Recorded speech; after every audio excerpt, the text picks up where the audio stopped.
This is an All Ears English podcast, episode 1900, How to Tell Someone You'll Be Visiting Their Neighborhood in English. Welcome to the All Ears English podcast, downloaded more than 200 million times. Are you feeling stuck with your English? We'll show you how to become fearless and fluent by focusing on connection, not perfection. With your American hosts, Lindsay McMahon, the English adventurer, and Michelle Kaplan, the New York radio girl, coming to you from Colorado and New York City, USA. And to get your transcripts delivered by email every week, go to allearsenglish.com/subscribe. When you are going to be in someone's area, what can you say to ask for a recommendation or to invite them to hang out? Get a new English phrase that works whether you're in the woods or in the city in today's episode. What's going on, Michelle? How's everything today? Everything is good. Everything's good. How are you, Lindsay? Fantastic. I'm happy to be on the microphone with you, so it's all good. It's all good. No complaints. Good. Well, I'm excited to be here. So today we are going to talk about how to share with someone that you are nearby. Yeah, I love this idea, right? So sometimes we're traveling around, whether it's coming into someone's town or someone's part of town. Yep. We need to let people know we're going to be near them.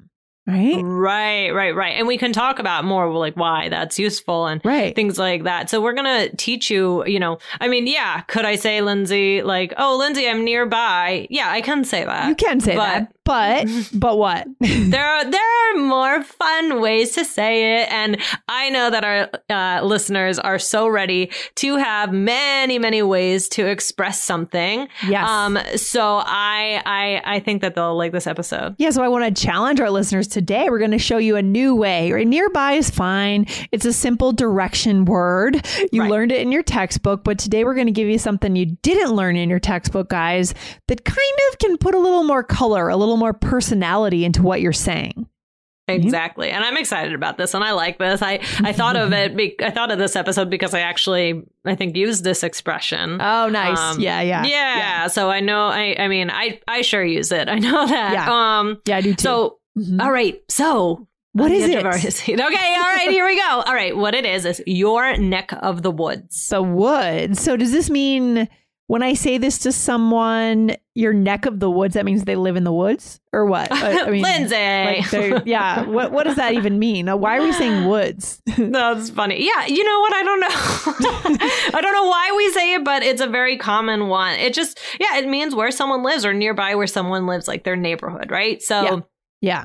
Right. So it's very useful. We'll give some examples in a second. But I mean, Lindsay, when do you think someone says, oh, your neck of the woods? It could be, for example, if you live in New York like you do, Michelle. It could be, let's say, if you live on the Upper West Side and I'm going to go to Columbus Circle, right? I could say, oh, I'm going to be at Columbus Circle, your neck of the woods for a concert. Isn't there a concert hall or what's there? Something super famous. Oh, there's what is the that? Beacon? The Beacon isn't here. No. Anyways, we don't know, but it's something. I can't. It's like an opera house or something.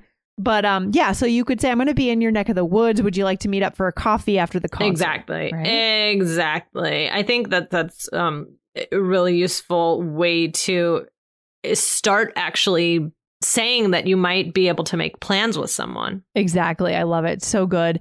And we always want to have a way to, when we invite someone out or invite someone to do something, it's good to have a way that sounds casual and fun instead of being so serious. Mm-hmm. Right. And this is one way to do it. Mm-hmm. Right. All right. So let's give a couple examples. So the first one is, oh, Lindsay, I was in your neck of the woods over the weekend. I tried that great new pizza place. It was delicious. Yes. And we found a great pizza place in our neighborhood. Oh, it's so good. Detroit style pizza, Michelle. It is the best.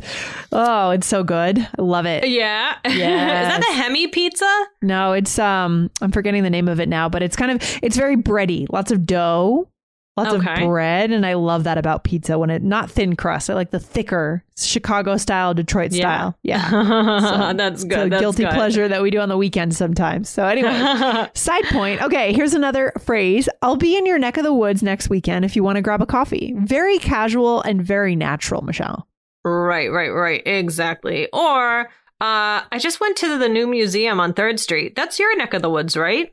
Right. Now, these are all really not indirect, but not super direct ways to invite someone to say, hey, we're in close proximity to each other sometimes. Let's hang out. Right. Right. Or you can just use it to like kind of highlight, that you were in someone's area in the past. You tried something new, or just checking, oh, that's where you live, right? Right. I could have said, I went to the new museum on 3rd Street. That's where you live, right? I could have said that. But your neck of the woods. And again, we talk about pronunciation a lot. It's not your neck of the woods. It's your neck of the woods. Neck of the woods. Neck of the woods. So good. So good. Yeah. And Michelle, and there is a difference in feeling between saying, oh, I went to that new museum. That's near where you live, right? Versus that's your neck of the woods, right? What's the difference in feeling? We're saying the same thing. But does the first one sound a little creepy? That's where you live, right? Oh, no. It's just like that's really funny. It's like a little bit too formal sounding, a little bit. Yeah, your neck of the woods. It's just like a little more casual, which I think in turn in this situation is a little less creepy. I think it is. I think the first one is a little creepy because it's too specific. It's too direct. Right. We kind of need to throw in idioms, guys, into our English to feel less direct in a way. Right. And I know our listeners, you guys know this about your native languages. So now it's time to do this in English, right? Right. Exactly. I love that. So, yeah, I mean, it's funny because the expression has nothing to do with the woods, but we use it all the time. It's kind of lighthearted and fun. You can also use it to ask someone a question, right? So Lindsay, I'll ask you, Lindsay, if I'm in your neck of the woods, what should I do? Oh, my gosh. Good question, Michelle. If you're in my neck of the woods, you should hop on a scooter and go down to a brewery and sit in the sun, drink a beer, hang out with all the dogs, all the puppies, all the pups. That would be a typical Denver day. And I could also answer that more broadly about this part of the country, right? If you're in my neck of the woods, you should go up to the mountains and spend a day hiking, right? Nice. So we could talk about our neighborhood, our city, our state, our region, right, Michelle? It's not just limited to our neighborhood. Would you agree with that? Yes, I would agree with that, right? It can be used more broadly. It can. Although I would say more often it's closer in. I think more often, but yeah. Yeah, actually, that's true. I'm going to go back on what I said. I think it's more often closer in about a neighborhood vibe, something closer in to exactly where you are, right? Like your neighborhood in New York City, my neighborhood in Denver, I would say. Right. All right. So, Michelle, this is a great phrase for our listeners to come away with, just this one today. But do we have any others that would also not be creepy, but could work? Yes, exactly. Well, we do. So one is just your area. Yeah, your area. Exactly. So I'll be in your area at 6. Can I pick up the book then? Yeah. Also, just not an idiom, not an expression, but it works. Right. Your area. It's just different. Like, it just sounds better than I'll be near where you live. Yes, there's a problem with that. It's just too directional, I guess. Yeah. I mean, you could say I'll be near your building, but that also sounds creepy. I don't know. What about your part of town? That's another thing we could say. Yeah, that's kind of a fun one, right? So like, I think my sister lives in your part of town near the bookstore, right? Also nice, also fun, kind of makes it feel like a small town. Even if, and again, we should emphasize, Michelle, even if we're talking about a huge city, we could still say you're part of town, right? Yeah, right. Exactly. I mean, and you could also say your neighborhood. Totally. You could say, especially for like something like, I feel like it might be weird if it's like someone's actual neighborhood, right? Like when I think of like the suburbs, right? Like someone's like, Lindsay, like what's the difference between when you hear the neighborhood for something like New York City and when you hear the word neighborhood for like a suburb? Oh, it's a lot smaller, right? More specific, I guess. Is that what you're getting at? Yeah, I would say so. Yeah, that's what I think so. Yeah, I think a neighborhood is more like, like, for example, where I grew up in Maryland, you would like take the turn in, and then it's just like a very clear, like an obvious group of houses, very small. Yeah, just like a neighborhood, right? Like, and whereas when I think of like I feel like when you use neighborhood in New York, or like that could mean the entire Upper West Side, right? Or all of South Park Slope, which is where I lived in Brooklyn. Upper East Side could be a neighborhood. I see what you mean. So it's like I think too personal, right? If you say that in the suburbs, too personal, right? Too yeah, if I'm just like, I'll be in your neighborhood. Yeah, that again sounds stalkery and creepy. But I feel like in the city, I'll be in your neighborhood. Like that could mean like, although I mean, yeah, you could use it for smaller pieces of a neighborhood as well. I don't know. It's kind of interesting. The difference. It is interesting. I mean, we can go into that in another episode. And actually, Michelle, I just got another episode idea. Yes, we got to write this one down. I just said it sounds stalkery. So the idea of taking a noun and putting a Y at the end of it and saying E, that means ish. It sounds like something a stalker might think or do, right? They're coming too close to you. So we could do another episode for our listeners on how to add that to many different nouns in the English language. I love how natural and native that is for our listeners. So good. Okay. Yeah. All right. I just wrote it down. So guys, hit follow so you don't miss that. Do we have a role play, Michelle, for our listeners? Yes. Okay. Yes. Okay. So here we are, friends. All right. Hey, what are you up to this weekend, Michelle? Oh, not too much. Actually, I'm thinking about heading to your neck of the woods to see that new show at that new concert hall. Oh, that's great. Well, if you're in my area, we should meet up. That'd be great. I'd love a tour around your part of town. Nice. And I like the intonation. Let's go back through this for our listeners and see what we said, especially the intonation that you used here, Michelle. How did you say that first thing? Actually, right? Actually, right? I'm thinking about heading to your neck of the woods. Your neck of the woods, right? Right. That's the key. That's what I noticed. And it sounded so natural and native. So guys, your neck of the woods as opposed to my neck of the woods. So we put the intonation on the your. Right.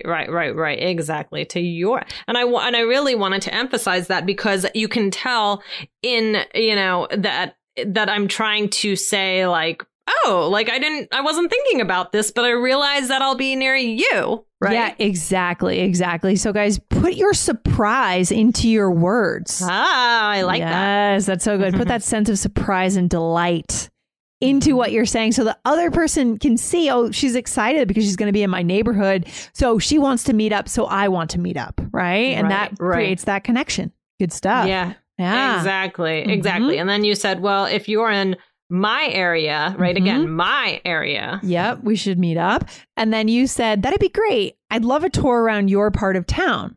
Right. Okay. So just another way to say, neck of the woods. Part of town. Exactly. Good. Exactly. Yeah. Good. So, I mean, again, these are useful you can use it to make plans, right? Or you can ask for suggestions, right? Like, I'll be around your neck of the woods this weekend. Any good coffee shops, stuff like that. Right. It doesn't always have to be, do you want to hang out? Right. Right. It could just be, hey, I know you're familiar with this part of town or this part of the city. Where can I go? And get a local's perspective. Yeah. Right. Exactly. And so, especially in somewhere like New York where there's so many, oh my gosh, so many different things. Like I could live in the upper West Side and my friend could live on the Upper West Side. And, totally so different. Yeah. And there are some really great restaurants on the Upper West Side, but you got to have a local's perspective to know where to go. Right, Michelle? Absolutely. Absolutely. Oh, well, now I'm hungry. So good. Oh, yeah. Final note. Over the weekend, I was in California, but I was thinking of New York City because I had a bagel and lox. It was so good. Oh, so good. But I feel like it's only true in New York. It's kind of that kind of dish that it's so New York. Do you agree? Yeah. Well, that's like lox are like So New York. I think one of my favorite foods in the world, actually. It's so good. What is it for our listeners, so they know what it is? It's like salmon. It's like smoked salmon. Smoked salmon and on a bagel, which is very typical New York City with cream cheese. Yeah. So good. Oh, it was amazing. It was amazing. Good. That's good. That's good. Anyway, this has been great. So guys, this is how you want to talk about visiting someone's neighborhood. Make it clear that you're excited. And, if it makes sense, invite them to hang out. Such a great connection skill. Absolutely. Oh, well, definitely. Well, Lindsay, hopefully I'll be in your neck of the woods sometime. I hope so. I know that would be, that wouldn't be by mistake though, because we live so far apart, right? I'm in Colorado. Right. That's true. That would be a very purposeful meeting. It would be, but hopefully you'll come out and visit me in Colorado at some point. That would be fun. That would be fun. All right, Michelle, I'll talk to you very soon. All right. Bye, Lindsay. Take care. Bye. Thanks for listening to All Ears English. Would you like to know your English level? Take our 2-minute quiz. Go to allearsenglish.com/fluency score. And if you believe in connection, not perfection, then hit subscribe now to make sure you don't miss anything. See you next time.